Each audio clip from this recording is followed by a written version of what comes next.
like to tell stories. Yes, Like to sir. tell stories And of things, so I can probably go as long as you want to go, and as much detail as you want to have. I mean, I just wrote myself a few notes, but I was involved mm, in oh about 6 years worth of research and two long formal publications to try to get most of it down. But yeah. there's so much more that we did. Chuck and I had talked about someday writing a book about our adventures in Missouri, trying to find out about the tornado, but we never got to that. That's too bad. And I'm going to ask you about that, specifically about what part of the research you were involved with. And anyway, we'll get into the findings and Okay. all that good stuff. Do me a favor. Yeah. Your shot's a little askew. Anyway, we can center your head in that shot a little bit better. Like left, right, Yeah, or you're gonna want to position the camera, go to your right slightly. how's that? Make it must have been your left. Must be my Sorry. left. There we go. Okay. Now I That can looks better. move the desktop display is on a table. I can Okay. move it Can you bring it slightly towards you so that toward me. it looks Sure. like you're a little taller? And I can move my chair up a little bit. That'd probably be good. Whoops. There, Well, shoot. I know that works. Huh. No. see, you need a stagehand. That's the problem. Well, my pneumatic lift on my chair may not be working. Is that good enough there? Yeah, yeah, that's better. Now you're appearing to be slightly dark. Hold on. Your camera just caught up. Everything's great. Yeah. Yeah. Great. All right. All right, we are recording, and I do have a number of questions I'll ask for you, but feel free to expand upon any of this. Sure. Um, Is it better with or without glasses? I actually don't need the glasses unless I look at mhm, my notes. right. Put your glasses back on. Let's take a look at it. Yeah, it doesn't bother me. You can go either way. So if you're more comfortable, I usually just wear mine. Sometimes I'll pop Yeah. them up here or something, but I usually just go. I'm not even trying to be young anymore. Yeah. Yeah. Well, I'm not definitely not No, trying to do that you got a either. few years on me, don't you, Don? After you, yeah.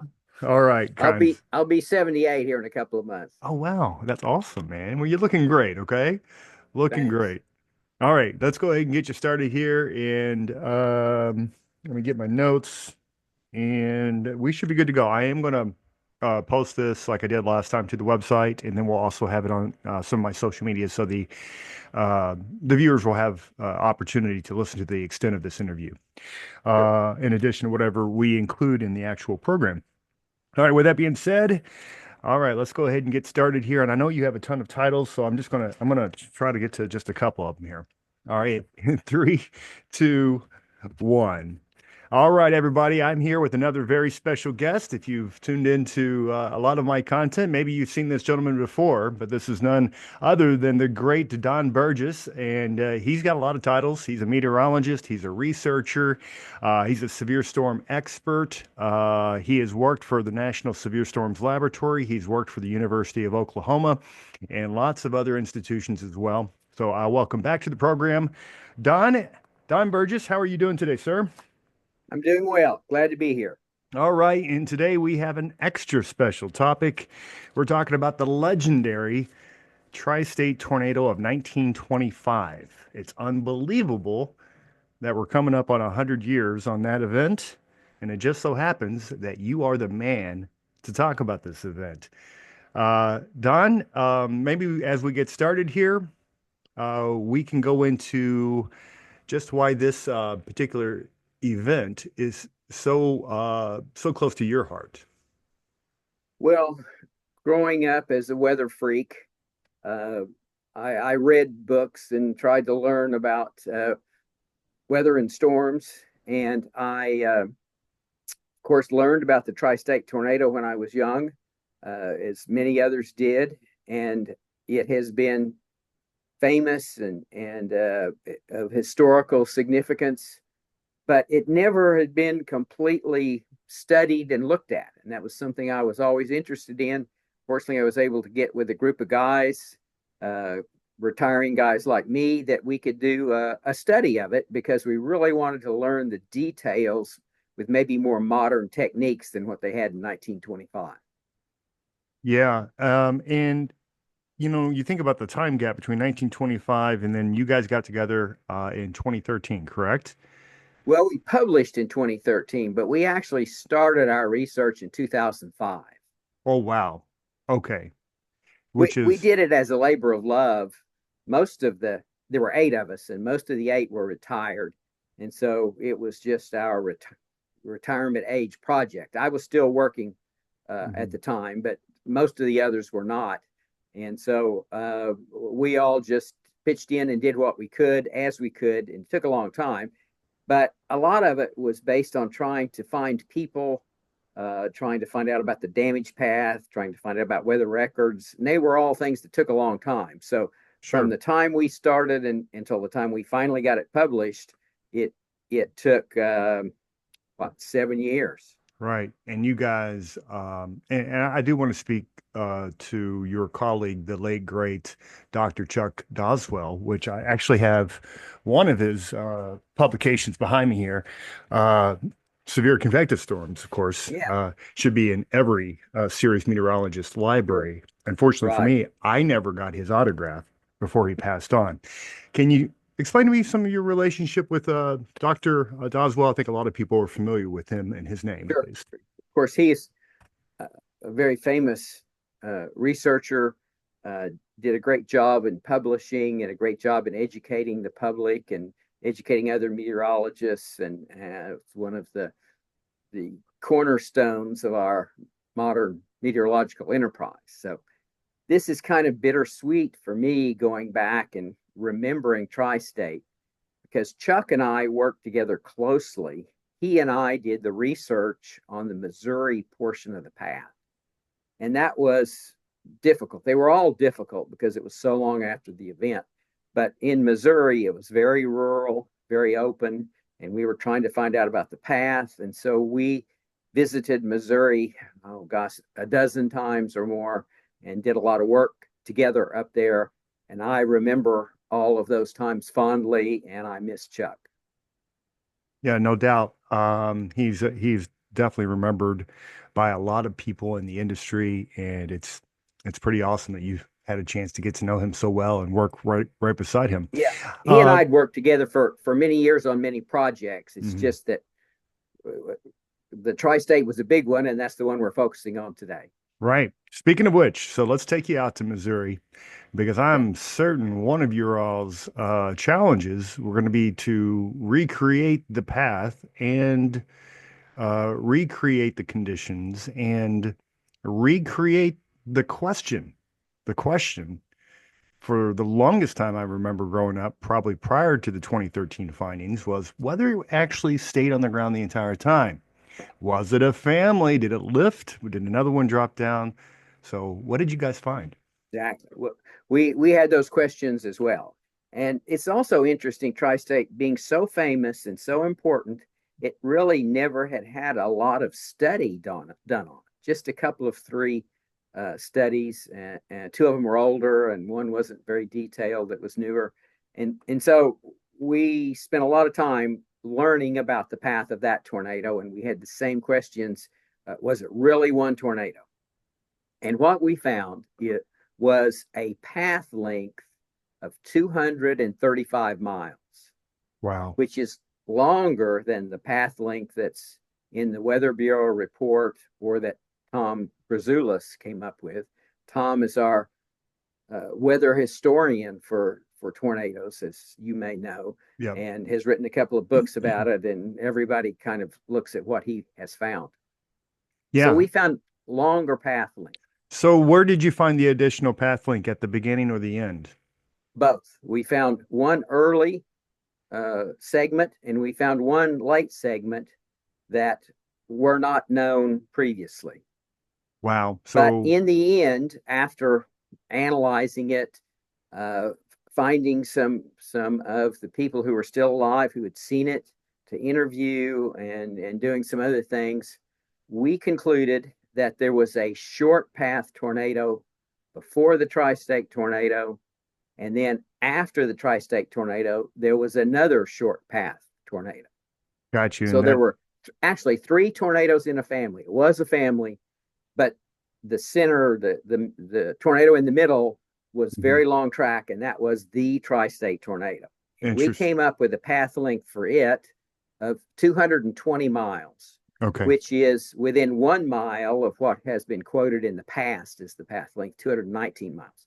But our 220-mile path didn't start where previous works had started, and it didn't end where previous works had started. Close, but somewhat different. We found more damage. Sure, which is really interesting. I mean, Yeah, considering what we know about this storm.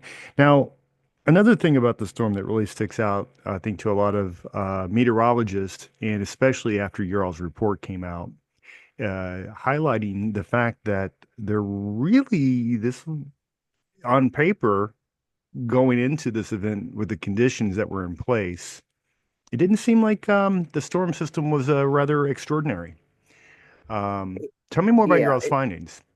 It was not a situation where you'd say this is the strongest upper air trough or the strongest surface cyclone or the most instability or the greatest wind shear or any of those things. It was a strong trough. It was a significant low pressure area. There was instability. There was wind shear, but you can't say that it was more significant than the background of other tornado outbreaks. Was that surprising to you? Um, Maybe a little.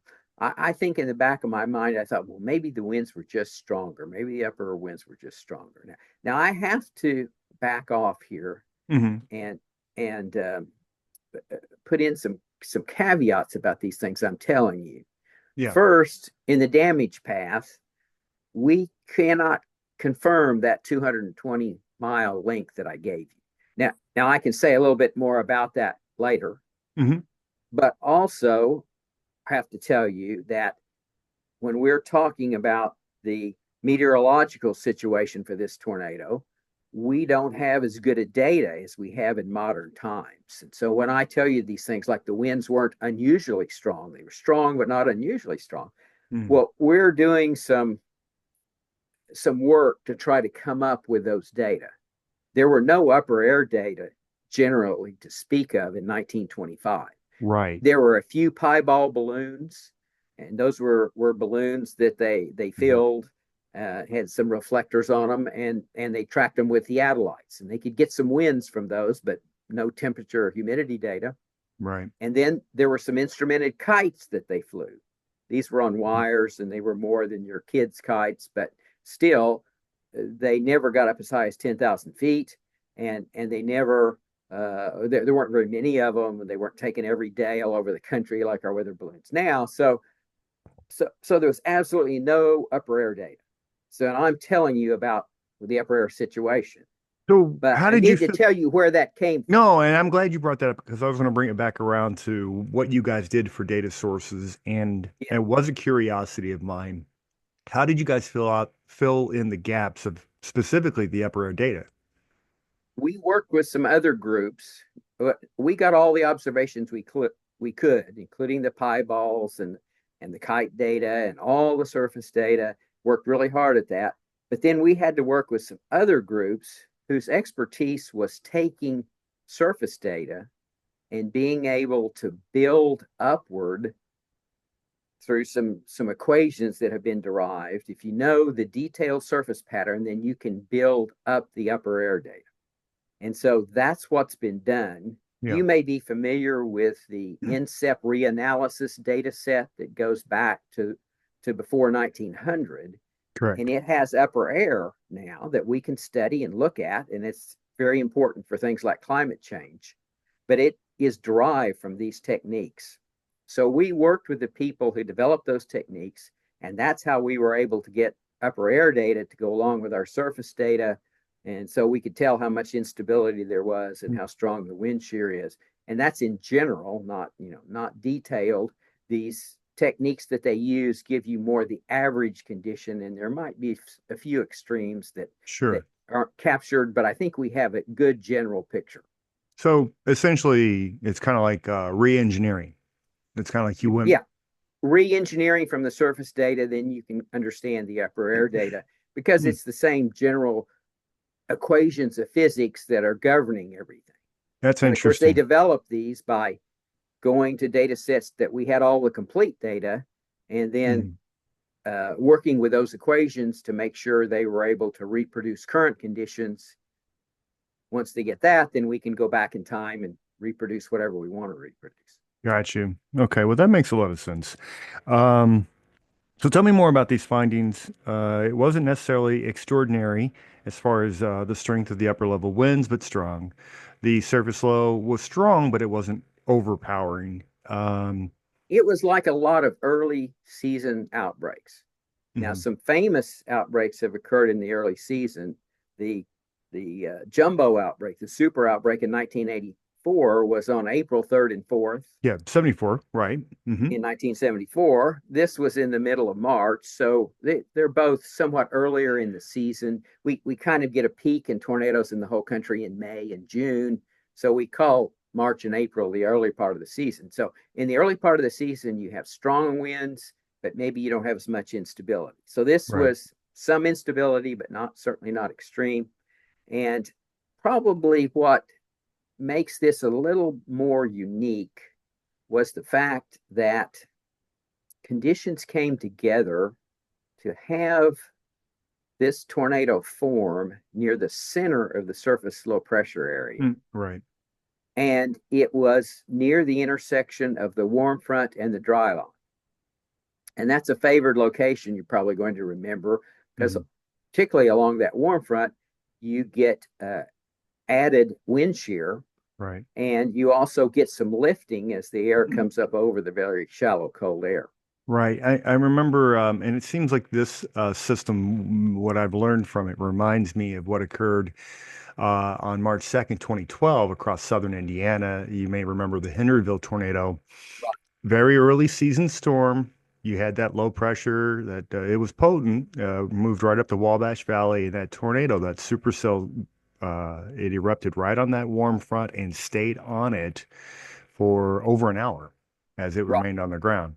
Right. So, And I think it's tough for a supercell. And by the way, we studied this and we do know it was a supercell. right. Previously, people had thought it was not, but we definitely think it was. Hmm. But it's hard for a supercell to stay focused right in that area near the center of the low pressure area and along the warm front. Uh, and as you said, that storm, maybe an hour, it was in that proper location. This Right. storm stayed in that exact proper location for over 4 hours. So that's remarkable. So that's maybe the most remarkable thing about this event is that it was a storm that was just in the proper place with respect to the meteorological environment. It was able to stay there. It was moving very consistently from 250 degrees, that's toward the east northeast, at Hmm. about 60 miles per hour. That's a fast movement, but this upper air system was also moving fast because it was embedded in a strong jet stream. Interesting. Um, and it remained in that favorable environment for quite a while. Now, I did read that the tornado outpaced the low, so it did move ahead of the low along the warm front. But that didn't I seem mean, a to. little, we're talking 50 miles, so we're not Hmm. talking very much distance. Okay, so in your opinion, what was this kind of delicate balance that occurred to allow this thing to sustain, to go on and break basically every tornado record we know? Just not sure. It was the first storm of the day. As you know, this began in the early afternoon, about 1:30, or actually a little before 1 o'clock. And it uh, didn't have any competition. As the first storm, maybe the first storm to get through the cap or the inversion that holds things back till later in the afternoon. This storm was able to get through that, perhaps because the benefit of the warm front, a little extra lifting to overcome the cap, and no storm, no storms interfered with it. Uh, there wasn't any outflow boundary coming from any storm system in another state or anything like that. It was just everything was set up that it could stay isolated and do its thing. And the supercell motion matched the surface low pressure area in shortwave movement to keep it placed and balanced. And it's just, yeah, it is remarkable to see 100 years later that we're still talking about the storm and so many aspects of the storm. Obviously, things in 1925, much different than today, technology wise, warning wise, and all that stuff. But before we get into that, those differences, um, I want to talk maybe a little bit more about some of the specific eyewitness observations. I did read part of your all supplemental. I didn't get quite through all of it, but boy, you all went through a lot of data. I mean, there were so many observation points that you guys took into your all's collection. Can Yeah, we you? had about 2,500 data points. Amazing. Okay, so you guys were thorough. Nobody's going to take that from you. Um, So, of the observations from the people that saw this, I've heard so many different descriptions. A lot of people didn't recognize it as a tornado, depending on, I guess, what part of its life. It had been described as a fog that was rolling. It had been described as a swirling black mass. Many of them reported a tail, which I'm wondering if that's like a horizontal, vortice or something like that. So, describe me some of the observations that you guys received that got your all's attention. Well, uh, first, let me tell you that we worked really hard to find eyewitnesses. Again, we started 80 years after the fact, so we needed people who are 85 years old and older probably to remember well. And we Yeah. found about 50 of those along the total path. Oh, wow. And Chuck and I found 15 of them in Missouri because we really searched for them. We needed them there. Yeah. And so we were able to get a lot of eyewitness interviews. We had about 150 others that were the children of eyewitnesses, and they told us what their parents had told them. So I Right. think that was pretty good information as well. So we got a lot of information, maybe more than you might expect to get in an event. And I can tell you that early in the tornado's life, it was well visible. It looked from the description that they gave us that it was more like a Great Plains tornado where you could see it from a ways away and very open, no precipitation near the tornado. The core was well off to the north and east. And those eyewitnesses saw it, watched it. It wasn't as big to start with. It got bigger with time, and they gave very classical uh, discussions of things the storm chaser today out on the plains might say. Okay. Very cool. But Um, but as that tornado went along, it changed. right. And turned into something that was unrecognizable by many people in its path. Right, exactly. Now those first observations were in Missouri, Hmm. and they were in the Ozarks, and it was very rural then, and it's very rural now. That's in the Mark Twain National Forest. So there Right. wasn't a lot to damage, but we did get good eyewitness interviews. Then, as the tornado went along and as it began to get out of the Ozarks and far eastern Missouri and get into farmland where it stayed for the rest of its life, crossing the Mississippi, then there should have been a lot more people seeing it, but people did Hmm. not see the classical tornado throughout the rest of the life. And that's because it became so wide, over a mile wide. Yeah. There was a low lifted condensation level. That is, the cloud bases were low. Right. And so they just saw this cloud approaching. They maybe saw it swirling. Some said it was rolling. And I don't know exactly how the rolling came about, except maybe debris in front. But a lot of that debris should have been swirling around. But people just weren't able to recognize it, and they didn't run from it then as they might have it if it was that classic structure they saw early. So we Right. we call that type of a supercell an HP or high precipitation supercell.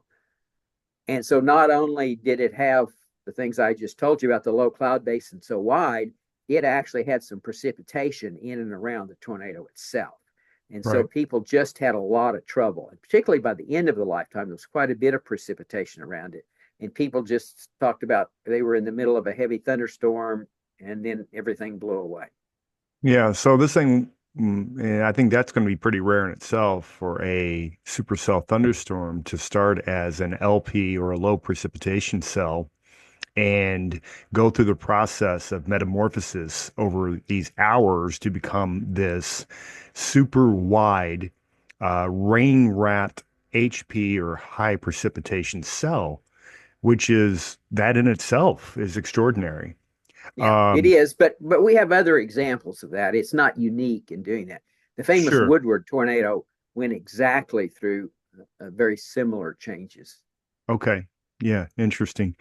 Okay, and I keep, I was looking through the reports and got several of them that report seeing gray streaks that are moving horizontally or on a decline towards the ground. They kept describing these shooting out from the actual tornado or vortex. What would you describe this as?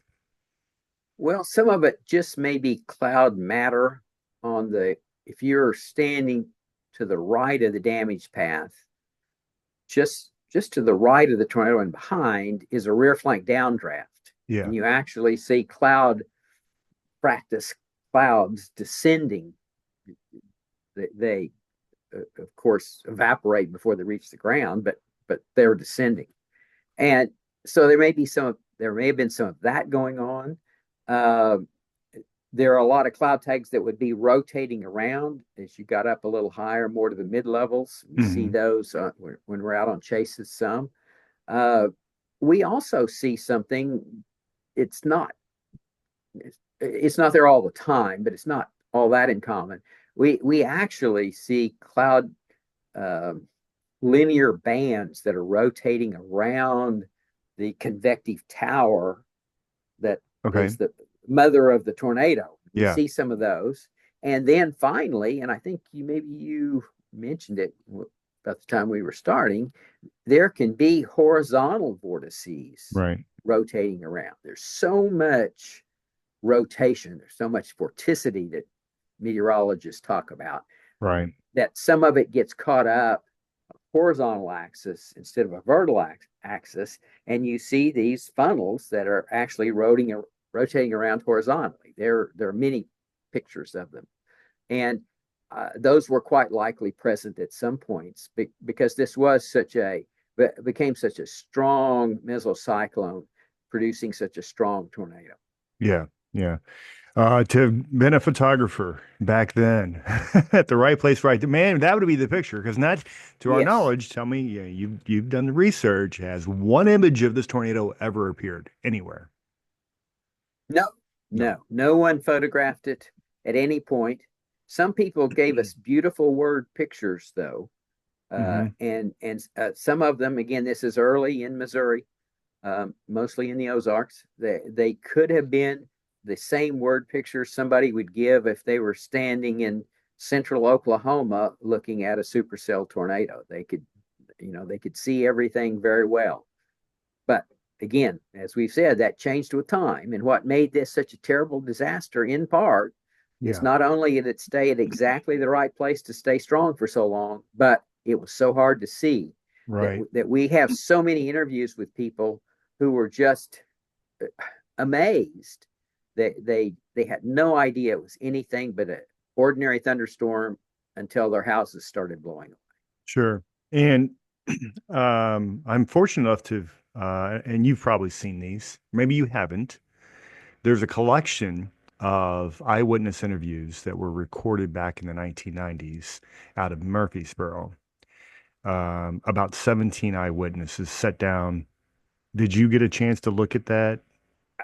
I personally did not. I know Okay. of it and I've heard a little bit about it, but Yeah. other members of our team were doing Illinois and Indiana. Okay. Chuck and I did Missouri, and other members of this 8-person team were Yeah. doing those other states. And I know that they use those resources, and that's part of our totals that we talk about. Right. And I'm not sure. And I've gone through all those a few times now, and I'm trying to remember. I mean, I don't know if anybody recognized it for what it was in Yeah. Murfreesboro. They're like, okay, well, that doesn't look good out there. Let's go inside.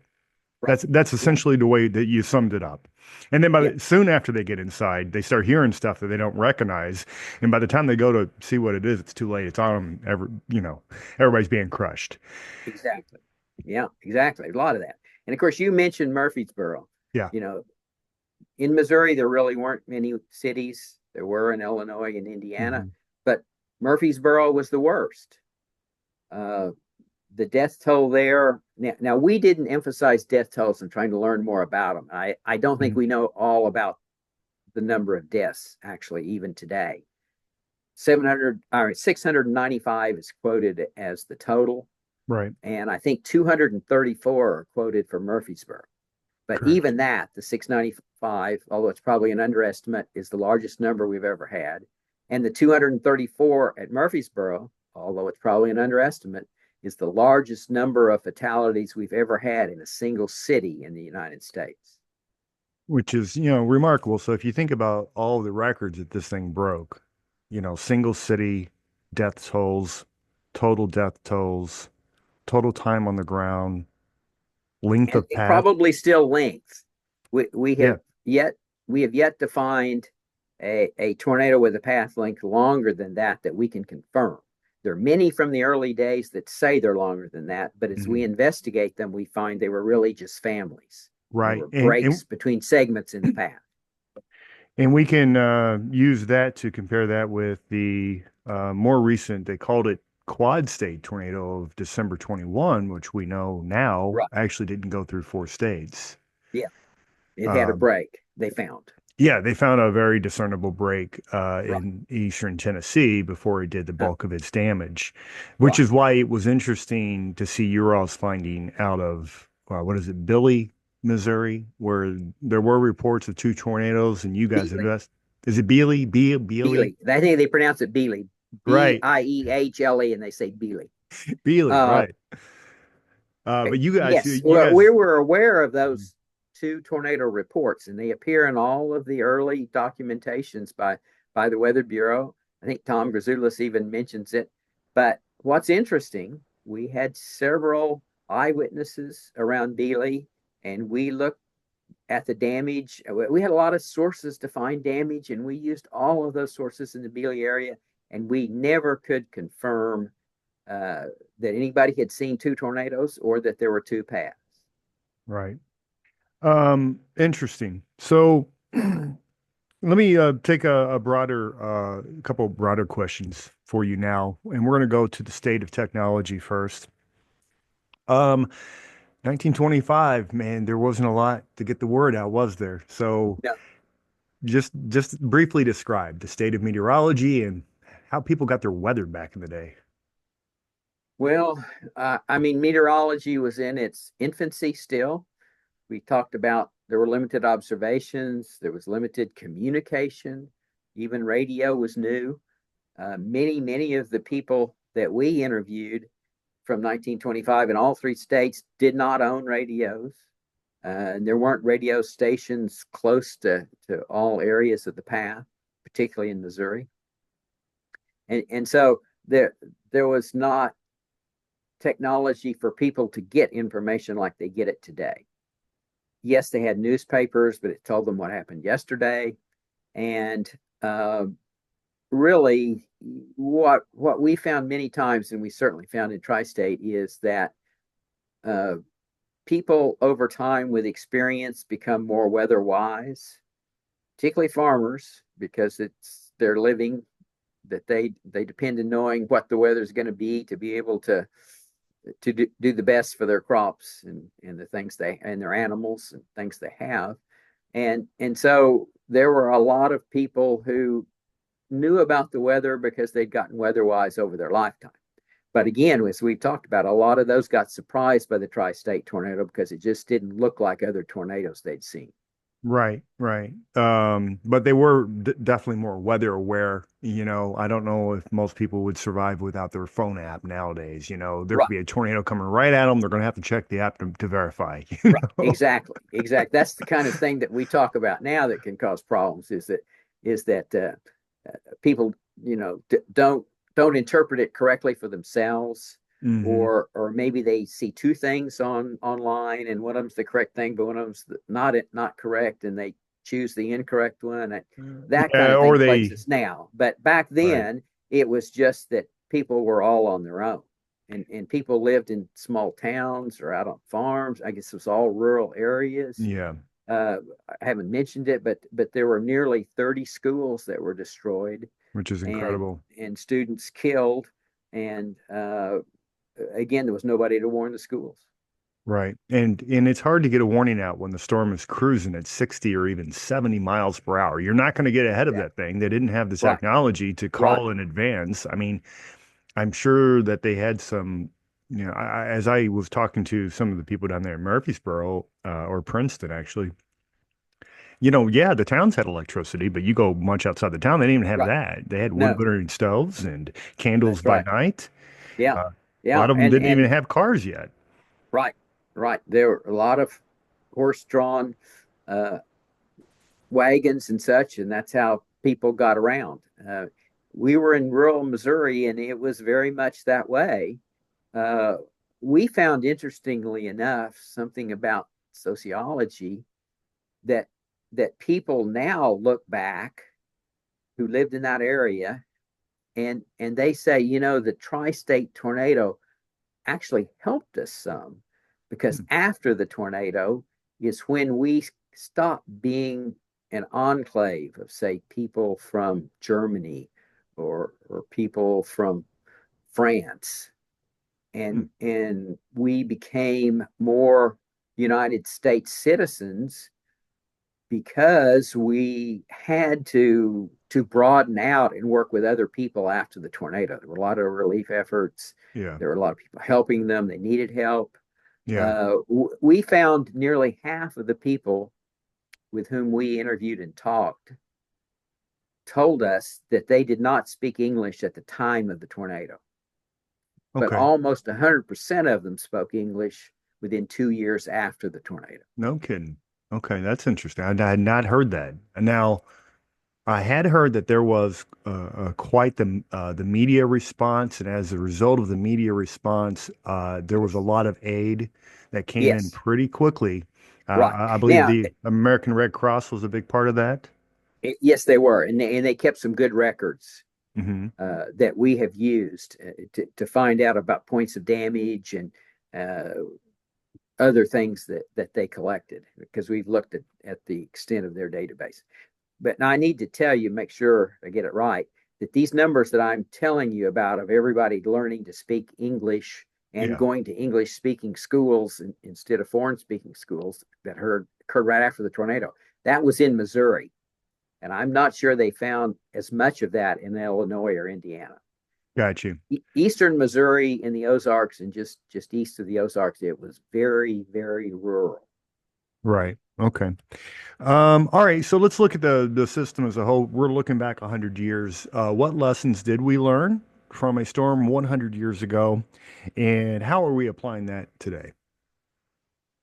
Well, I, I want to say, if you want direct influence, I really think it's the relief efforts, because as you've just said, the relief efforts were extensive. People learned about this from all over the country, literally, and participated in relief efforts. Railroad cars full of aid and other ways of getting things to them. There was travel along the Mississippi River, and you could send things by boat and barge, and the tornado across the Mississippi River. So some aid came that way, came many ways. A Right. lot of it on train, though. Yeah. And I think that's something maybe that we really started learning as a country at the time of tri-state, and then could apply to other tornado disasters and other disasters of different kinds after that. Because about warnings and about education and about other issues, we just weren't prepared to do much then. We really didn't modernize with respect to tornadoes and really reducing death tolls until the time of World War II and beyond. Right. And you and I discussed a lot of that following the great anniversary we had last year with the Right, 50th anniversary of the 74 outbreak. right. Um, But this is important. You know, I've talked to a couple of historians about this event. They don't come from weather, but they realize just how important this event was and the importance of recording this. Um, so for you, why is it so important to remember this event, the storm from 100 years ago that nobody would have any idea about? Why is it so important to record this history here? Well, because it was the worst. I think we want to remember and know about things that were the worst thing that ever happened in with respect to tornadoes. I mean, this really stands out. I mean, nothing has been with a path as long, nothing has produced death tolls nearly this high. And that's in part the death toll so high because it lasted for so long. But uh, those things are worth preserving. I mean, we may have another bad one in the future, and if we're to do any better next time, then we have to know something like that's possible. Yeah, yeah, and one of the historians that I spoke to, his name is Alan Burr. He runs the library out of Princeton, Indiana, and he's a younger fella. He can't be more than 25 or 30 years old, but he's very fascinated by this subject, and he's very adamant about preserving the oral history of this thing. And I was like, you're 100% right. Uh, because it's basically that was our ancestors' battle against the same beast that sometimes appears here today. It was their battle 100 years ago. This is what we learned. This is what they did. And now you go 100 years later, and as much as we would like to think that we're so much more prepared, we know what happens occasionally. We know about Joplin, Missouri from Yeah. 2011.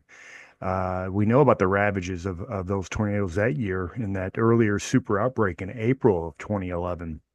We know about the Henryville tornado of 2012. We know about the F5 that visited Moore, Oklahoma in 2013, just because we have had kind of a relatively low here in recent years, minus that December 21 event. It's going to come back. And it won't be our ancestors fighting it. It's going to be us, or it's going to be our kids and our future ancestors. You want to speak any more to that?